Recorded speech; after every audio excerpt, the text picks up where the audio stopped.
everybody. Welcome back to the Covenant Eyes podcast. Karen Potter here, your host and Director of Relationship Marketing for Covenant Eyes. So glad to be with you. We've got an exciting show coming up today. We are going to be talking with Nick Stumbo, who is the Executive Director of Pure Desire Ministries, a longtime friend of Covenant Eyes. And we're going to be talking about the new porn stats survey that is coming out in partnership with Barna. And we're going to talk through a little bit about that. And as you know, back in 2016, Covenant Eyes partnered with McDowell Ministries and Barna. And we were the first to release that porn stats survey. But my gosh, so much has changed since 2016.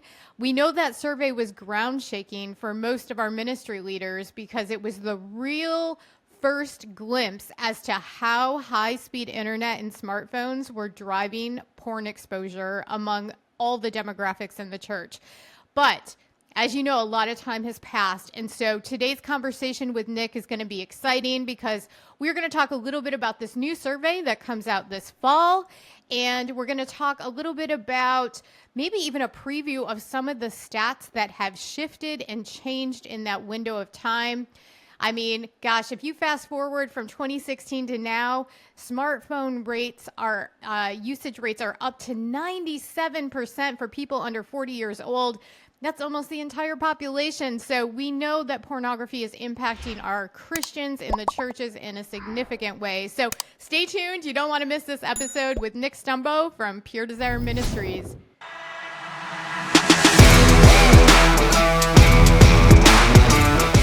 It's so good to have you back on the podcast. I know that you guys have been so busy over at Pure Desire the last few months working on this new Barna study that's coming out this fall that you guys partnered with them on. And that's really at the heart of today's interview. But before we jump into all that, I want to make sure our listeners know a little bit about Pure Desire and a little bit about what you do at Pure Desire. Would you mind sharing that with our listeners? Yeah, for sure. Glad to be here. Thanks for the opportunity. Pure Desire started as a nonprofit in 2008, although prior to that, Dr. Ted Roberts had been a pastor in the Foursquare Church and had just seen the sexual brokenness of his congregation, the number of men he was counseling that were struggling with pornography, and he felt like the church hadn't equipped him well with answers to, he had, all these men were praying and reading their Bible and wanted to stop, but there was more going on. And so as he studied addiction and the brain and laid that on a biblical foundation of truth, he really was able to develop some curriculum and an approach to healing that we have found to be tremendously effective. And so in 2016, I came on as the director, as our founder, Dr. Ted, has Parkinson's, and we needed some transition here. And we just get to be a part of helping men and women, particularly those in the church, have a safe place to find hope, freedom, and healing. And our primary goal is to equip the local church. We want churches to be that safe place that men and women can go and find healing within their own community. But we know that's still, unfortunately, the exception in our country. And so for those that don't have anything happening around them, we do have also online groups, online counseling, and resources that are there to help men and women, men who struggle, women who struggle, men who are betrayed, women who are betrayed, because we want to help the couple heal together and really experience freedom. And then as they get free, hopefully they become the voice in their church to start groups in their own community. And so that's a little bit of what we do, is really just equipping people and helping them find that healing and freedom that is needed. That's an amazing mission, and you guys do amazing work. You've been longtime friends of Covenant Eyes. We refer you to churches and individuals all the time. So definitely make sure, listeners, that you check out the links in the show notes to learn more about Pure Desire. But let's kind of go back and talk a little bit about this new Barna study that you partnered with Barna on. Can you tell us a little bit about why you felt now was the right time to commission this new study and why these statistics are so important to the church? Yeah, Barna has been a trusted voice doing research, particularly among churches and Christians, for a long time. And in 2016, you guys at Covenant Eyes were a part of a study done with McDowell Ministries in a report called The Porn Phenomenon. And I think at that time, it really coincided with some other things coming out, like the Conquer series with Dr. Ted Roberts on it. And this topic of pornography, I think, really surfaced in a lot of churches. And to have that, some of those stats and data that Dr. Ted Roberts and others have been talking about for quite a few years, I think pastors were skeptical to think, do really 2/3 of men in the church struggle? Are women really looking at pornography? And that Barna study comes out and it verifies this is real, this is true, this is a common experience among Christians. And it, I think, created a lot of helpful conversations. And then when you work in this ministry field, you hear people speak and quote stats, and we use stats all the time. And there were so many times, and this is now back in like 2021 and 2022, that I'm at a conference and I'm quoting stats, and I know, well, that comes from the 2013 Covenant Eyes Stat Pack. That comes from the 2016 Barna phenomenon, and it's now been 5-6 years. And we started to look around and say, well, there must be new data that's out there, because we've never done anything like this before on our side. We've relied on the work of others, and I could find a few anecdotal studies that were maybe of very specific subgroups, college students, singles, and primarily done by secular institutions, just trying to understand the impact of pornography on our society, but nothing new coming out, particularly among churches and Christians. And so we reached out to Barna just to say, hey, is this happening? Do you have any updates? And we were encouraged by their response as they said, this is the report that we get more questions about and more requests for a new updated survey than anything else we've ever done. Wow. And so we sat with that and said, well, Lord, is this ours to do? Is this something you're putting on our plate? It wasn't necessarily our plan. But we began to reach out to some of our key people, key supporters, staff and leadership here, and overwhelmingly just sensed the timing is right. And if we could help get this new data out there, that it could reawaken these conversations. Because I don't know if you would agree, but my sense a little bit as we work in this ministry field is that for a lot of churches, the pornography bubble, if you will, kind of bubbled to the surface in the mid 2010s. And it kind of popped, and the church has moved on to other things. And not in necessarily a bad way, but just the hot topics of COVID and division and gender questions and things that are occupying our nation's headlines, I think are occupying the hearts and minds of a lot of pastors and leaders. But this topic of pornography and sexual broken has really become very silent once again. And yet we were sensing as we talked to people that the struggle is not improving. Most churches don't have a plan. People don't know where to go. And so we said, could it be that perhaps new data and new stats would bring back to the forefront this conversation for churches, for pastors, leaders to say, our people are struggling and we need to have a plan and we can't put it off. And so that's the hope, and that's what we've been doing a little bit with Barna. Launched the survey in 2023, and then the report will be coming out in 2024 here this fall. Wow, that's incredible. And you make such a good point too. I think a lot of times, like when this data was new and fresh, and for several years after that, the winds were changing. I mean, there was a momentum among the church and the leaders to really engage and to help people. But I think you're right. As time has gone on, I think there's been maybe a shift in focus. We've lost sight of it. And I think that this study could actually reignite that passion of helping people find this freedom. So I'm just so grateful that it's coming out. I know we can't share too much about the actual study, but in general kind of statements, were there any interesting trends or data sets that really shocked you when you guys were reviewing the preliminary data? Yeah, unfortunately, Karen, I would say not a lot that shocked me, because I would say it confirmed a lot of our suspicions that this struggle is not getting better. It's becoming more ubiquitous. It's more common. It's more commonplace. And a firm conviction as we hear stories that among younger generations, people that grew up with smartphones and tablets as babysitters when they were little kids, when they were 3 years old and throwing a fit, mom and dad would hand them a phone, watch this video, play this game, which I think we all maybe did that as parents, but we've never had a chance to study what is a digital generation experiencing now that they're becoming adults, now that those are our young marrieds, now that those are the young married couples having their own children. What has this done to shape their perception of our world, of sexuality? And I think those are some of the stats in the report that are the most compelling, is not just the usage and usage percentages, which, as we might expect, have been growing. Yeah. They were already high, and so to see that they're still growing is, I think, a sobering truth. But what has really been, I think, maybe eye-opening for me, even as a director in a ministry like this, is the attitudes and perceptions towards it. A couple things that I could share. over half of the people that were surveyed, and it's a very significant number that were asked. We didn't do the surveying. That's why Barna is the expert, and they work with experts who do surveys for a living. So over half of those who were surveyed, a large demographic of our country, said that they believed it was possible to regularly view pornography and have a sexually healthy lifestyle.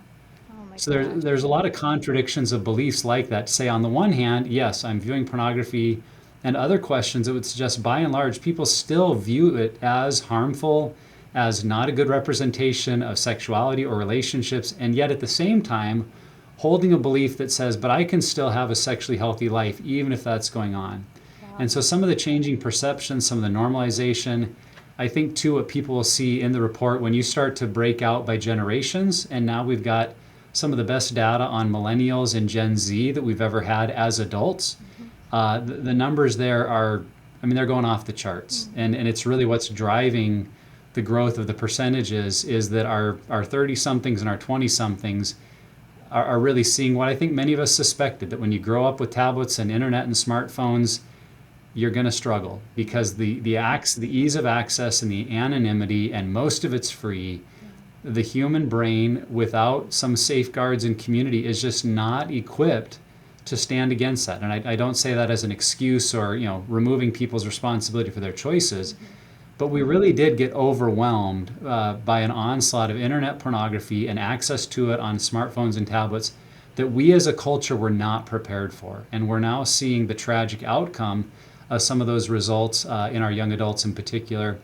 And one other thing I just say about the study that's maybe different than the one done in 2016 is we really wanted to see more of the impact it was having on marriages, what spouses were saying about if this has been in their marriage, how they perceived it. And that was another shocking correlation, or maybe a lack of correlation, was between men who were using pornography and how they felt it impacting their relationship, and women who were on the receiving end of a husband using pornography, that their opinions of the impact on the marriage were vastly different. And I think we can all see the challenge in that is in any area in my life. If my wife and I think of something as vastly different, and I think, oh no, this is a good thing for us, and my wife is saying, no, this is destroying us, whether that's about finances, who we go and see on vacation, like that's going to become a problem in our marriage. Wow. Well, the data is suggesting that's actually happening even at the level of pornography, that the attitudes about it are wildly different between men and women, and it could be a significant factor in what is really driving couples apart, Yeah. particularly in this area. Wow. That's incredible. And, I mean, that's like a slow burn kind of thing in a marriage that for years and years, I mean, if there's that disconnect, at some point that bubbles to the surface. That's a lot of pain that a lot of marriages are taking into Yeah, account. absolutely. And if there's not equality in the thought process, that really creates a huge cavern between the two. I did hear, from some folks that perhaps the stats among women and the porn use among women has gone up quite substantially. I know you can't go into the specifics, but at Covenant Eyes, we're working diligently right now on a new program that's for women. So we are interested to know, is that true? And is that something that's really going to shock a lot of our church leaders? Because I don't think that that's well received or well known that women struggle at such a significant rate. Yeah, as I said, unfortunately, a lot of the stats did not come as a surprise. What I can say in the report is that across all demographics and all age groups, pornography consumption is going up. That there is no demographic where it is down, except perhaps for as people are over the age of 65, rates start to dwindle. But until then, we're just seeing things increasing. And what we're finding, at Pure Desire, and I think you're probably hearing this and wrestling with this at Covenant Eyes, that the human brain and the human experience, yes, males and females are different, but there are parts of our brain that when they light up because of sexual content, because of explicit sexual content, the brain responds the same way. That there are neurochemicals that are released, there's a process the brain goes through that attempts to bond with what it sees, that has curiosity about it. One of the phrases that we've used for a long time that we've borrowed from neuroscience is that neurons that fire together wire together. And so even if someone is being exposed to pornography, on a tablet or in some kind of media, that they weren't looking for, the brain connects with that. The brain responds with excitement and curiosity. And even if there's some fear, fear is actually accelerating those feelings and emotions. And so that can happen for women just as easily as it can happen for men. And the ease of access, it's not that like women's smartphones and men's smartphones function differently, right? Like the same content is there. And what we hear in so many stories is women that maybe encountered material out of curiosity or within a relationship being encouraged that would help their sex life. And then they found that there were patterns of struggle or even addiction that developed in their own life. And so it is not, percentage wise, it's not on par with men, but it's growing faster in terms of the growth rate. Wow. And that confirmed what we had heard from some other studies in terms of women and their interaction with pornography. Wow, that's incredible. We've looked at several studies over the years, universities and different places that showed really that pornography use has a direct negative impact on a person's church attendance, their prayer life, scripture reading, even like it plants seeds of doubt about God into their life. And based on this Barna study, why should this be concerning to local leaders? I mean, why should they take this seriously, this new study, this data? Because I think it's going to really reveal a lot of that to us. And what steps can they take to stem some of that impact of pornography on their congregations?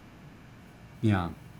Yeah, I think thankfully in our churches, we are really awakening to well-being, being a part of holistic spirituality, that as we experience life in Christ and the fruit of the Spirit, that there should be joy, peace, patience, kindness, goodness, the whole list. Yes. And that if someone is experiencing anxiety and depression and doubts about the value of their own life or if they should live, suicidal thoughts, like that those are spiritual problems. And not to say that we just fix depression by, giving it to Jesus and it goes away. But I think that's what we're awakening to is like, there is a process here of healing and change if someone's emotional or relational well-being is suffering. And it's part of our call in Christ to help people find love, joy, peace, patience, kindness, and goodness.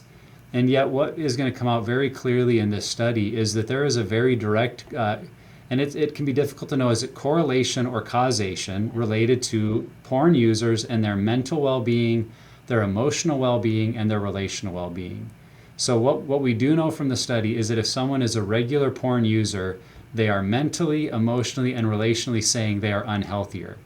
Now, what may be harder to know is, are they going to pornography because they're unhealthy? Or are they unhealthy because they're going to pornography? Or is it a both and? Is it all connected? And I think one of the things churches miss is sometimes, and we are so pro-church, we so believe in the mission of the church in the world that as I say these things, it can feel, I remember if I was a pastor, I'd be like, oh, one more thing I'm not doing right, and one more thing I've got to work on. Yeah. And so I totally get that feeling. But the response to say, if I truly want to help people, I have to be willing to ask the question, am I dealing with symptoms or causes? Am I dealing with outcomes or root issues? And when we see things like anger and anxiety and depression, I want to suggest, and I think the data suggested that those are symptoms of deeper root issues. Mm-hmm. And at our core, this totally makes sense when it comes to sexuality. Because Karen, and for our listeners, if you think about it, before you were ever given your name, your parents found out this is a girl or this is a boy. And that is really connected to our sexuality, our gender, our hormones, our body parts, the ways that our systems function in the sexual reproductive cycle. Like it's a part of our basic understanding of who we are as people. And if we're experiencing brokenness, shame, isolation, dysfunction there, everything else is downstream of that.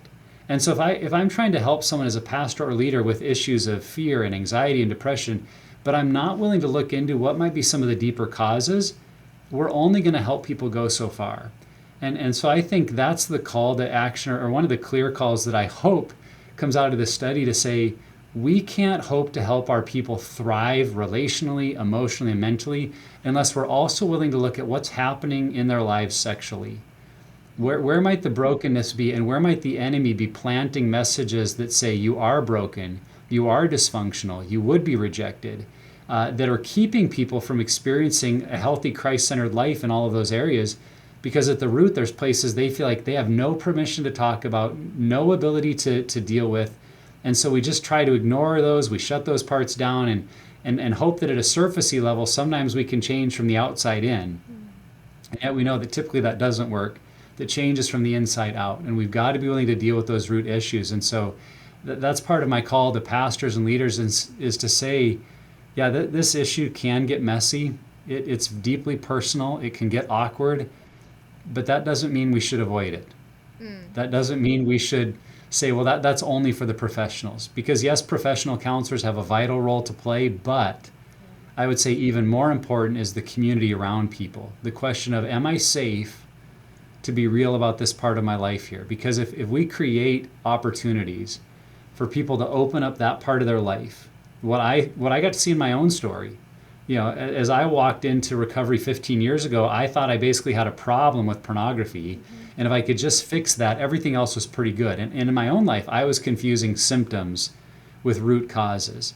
And what I learned in that process was that pornography was just a symptom of much deeper issues I had of really trying to find my worth, my value, my identity in things other than Christ, in performance, in people's approval.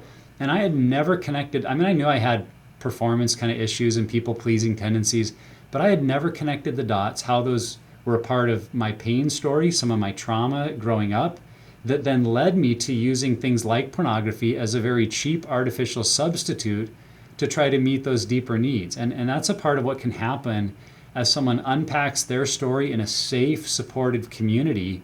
And that no one, I would say it this way, no one is better suited to create safe, transformational communities than the church, than God's people, because that's what we're called to.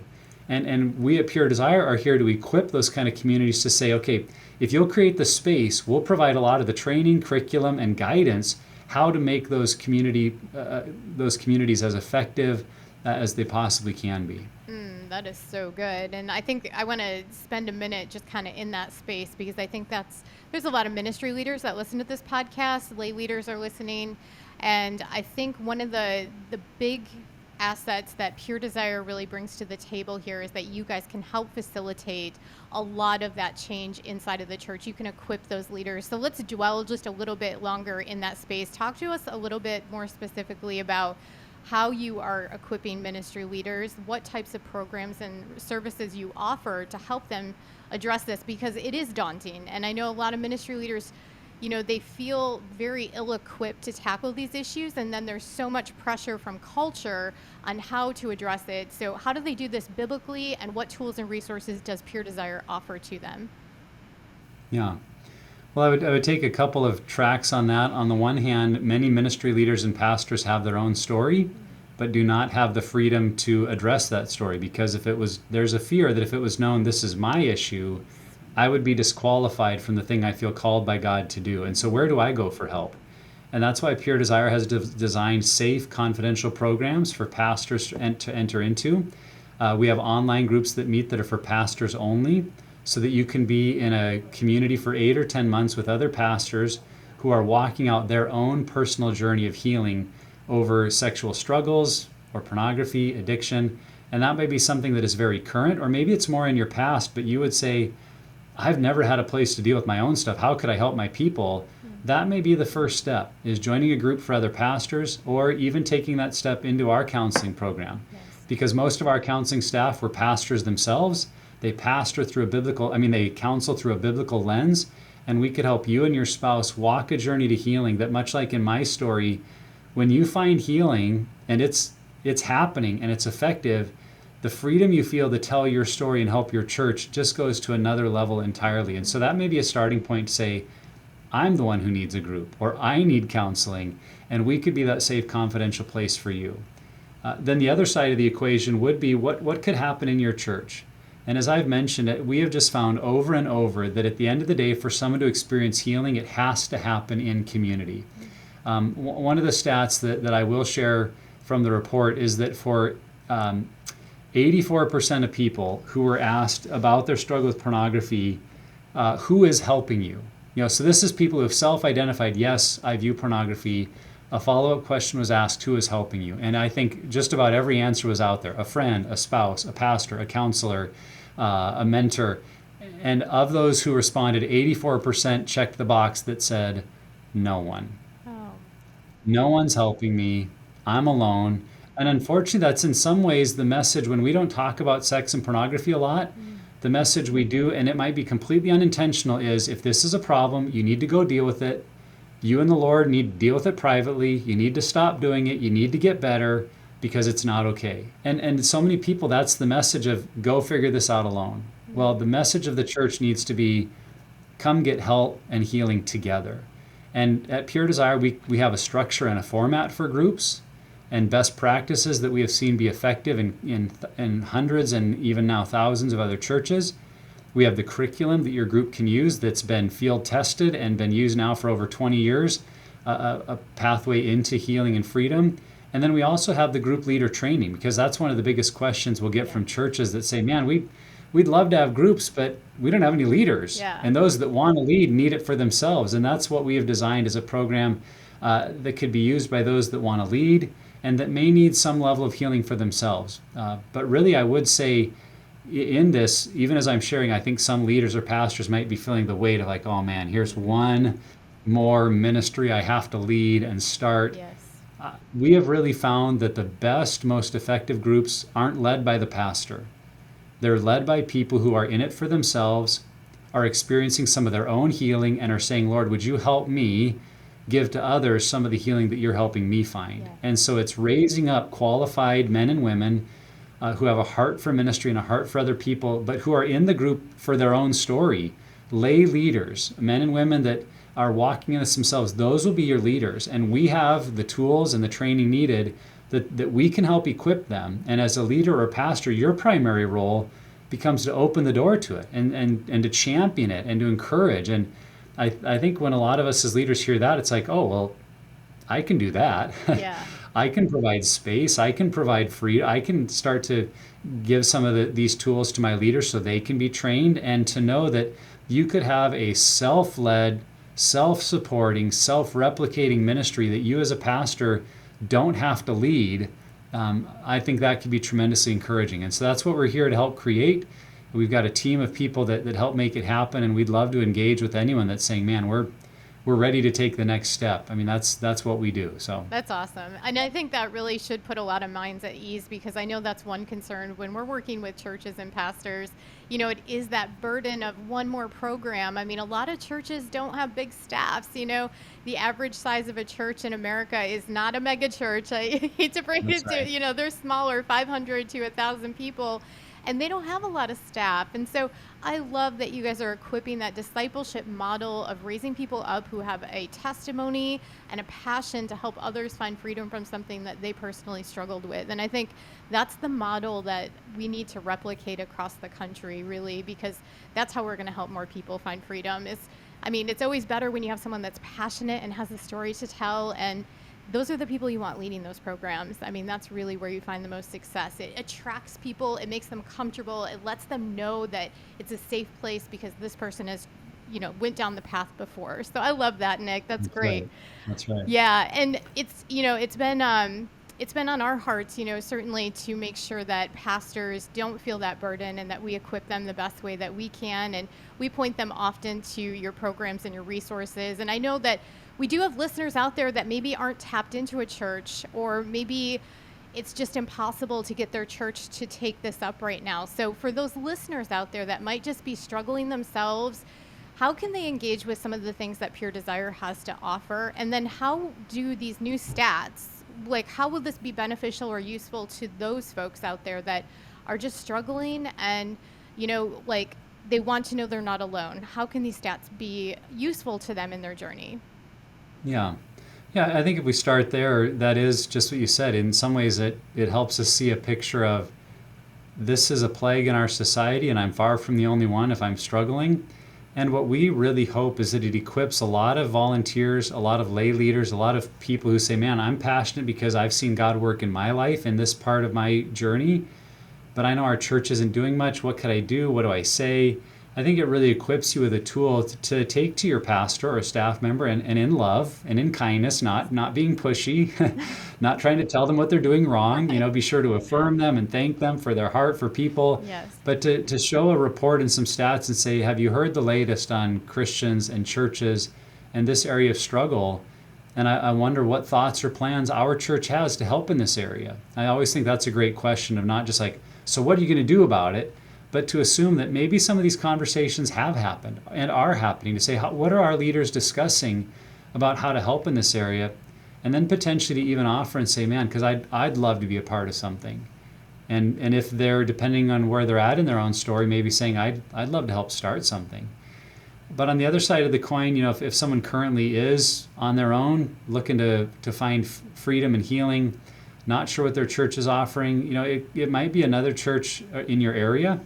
On our website, and I know on a couple of others, you're able to find a map of churches that host Pure Desire groups. Yep. Or are running things like the Conquer series, and to engage there, not because you're looking for a new church, but it's okay to find healing in a church and then go back to your church as a missionary to say, man, I found some that I think would help our church. And then also Pure Desire, as I think mentioned in another question, has online groups for men, for women, for strugglers, or for spouses who are feeling betrayal, to say, I need community. I'm not able to find it around me. You could find that online. And one of the things that makes our groups unique is that we gather the crucial number of people, 6 or 7 people in a group. And then once that group is formed, we close the group and take it off of our website. Okay. And I always like to tell people that, because sometimes they go and look and like, well, there weren't any groups. I thought you said you had hundreds that are meeting. And like, well, we do. But once they launch, you're going to be with that group for the next 8 or 9 months, the same people that you are getting to know and trust and hopefully love, that become a significant part of your journey. And I love when I hear those stories of, man, I had this online group, and at the end of it, we all ended up meeting up in, San Diego for a women's retreat, or we did a men's weekend in Tennessee, and they feel so connected, like we got to get together. And that can happen in our groups. But if you go to our website, you can find a listing of groups that are currently open, and hopefully one would fit for your time and your schedule, and you could begin your healing process. And then what we would hope is that you might become that wounded healer, that as you find healing, the outcome of your online group might be to say, Lord, how do you want me to use my story to impact the next person and the next? And that could be starting a group in your church or in your community. And that to us would be the ultimate win, is not to just keep getting people to come online with us. That's really meant for us to be an equipping system to send people back into their communities, because I really believe this has to happen at the local church level, where with the people who know me and see me every week, I feel like I'm safe. And that doesn't mean everybody knows everything about my story, but there are some people that know everything, and they love me and they care for me. And the confidence that creates to know I'm not alone and we can help others in this area is really amazing when that starts to happen in a church community.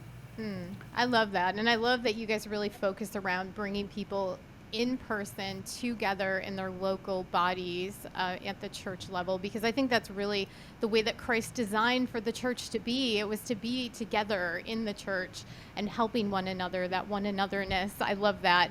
I think a lot of times we might have to start in virtual groups if we don't have that connection in our church or we don't have an outlet. But I think ultimately moving closer and closer to those people that are in our local churches that we can build deep and close, personal, face-to-face relationship with, I think that's where the true healing and connection and all the growth happens. I love that.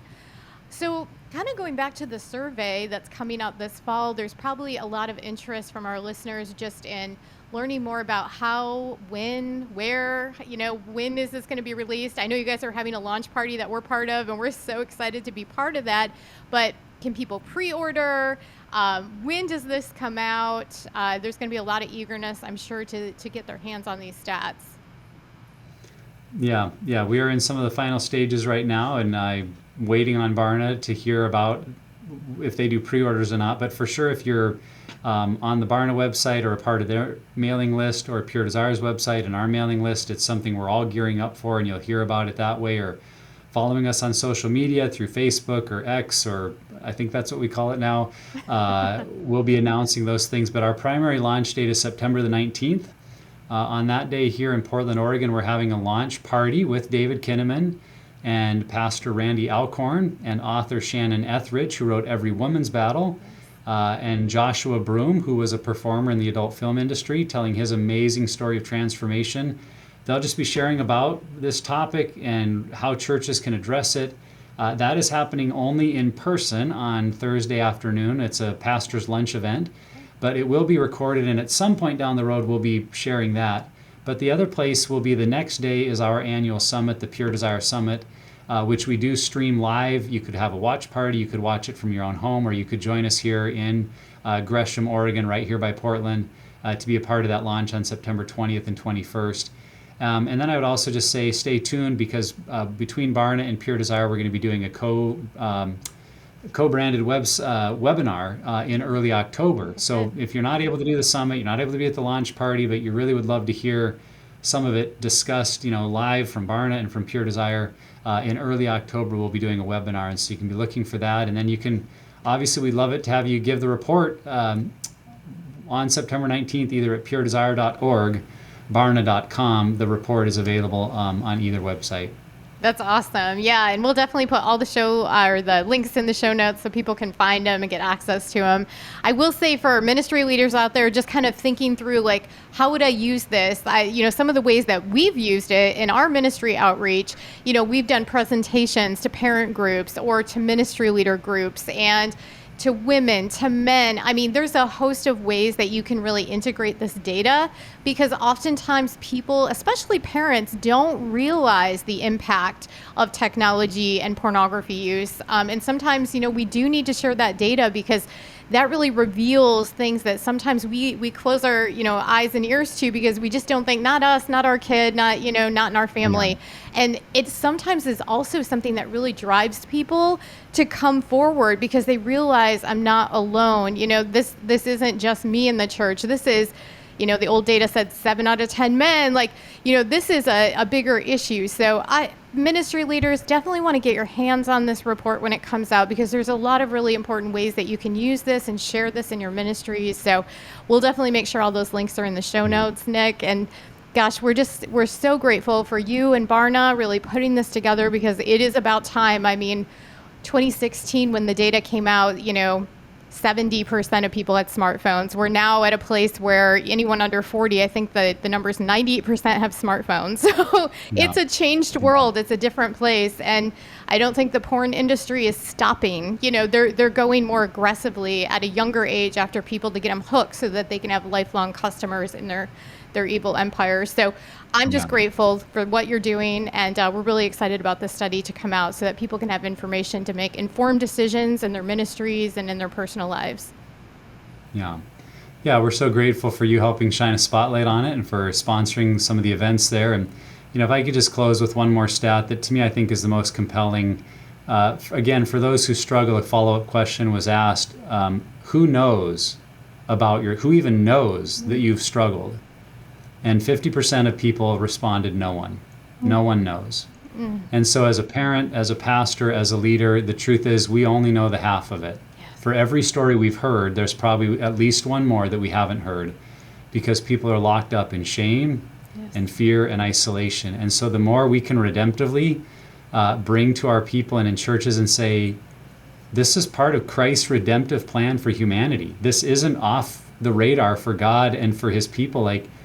He created it, he designed us for it, and he's the one that can redeem us in all the places we've been hurt or broken or wounded or strayed away from his plan.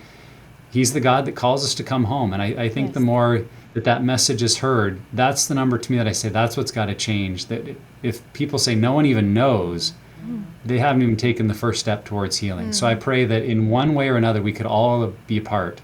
We could all be part of changing that number. Absolutely. That's a really great way to close today's episode, is a kind of call to action. Let's get to that place. Nick, in closing today, do you have any just words of hope, maybe something positive that we can take away with us as we bring this to a close and sign off for today?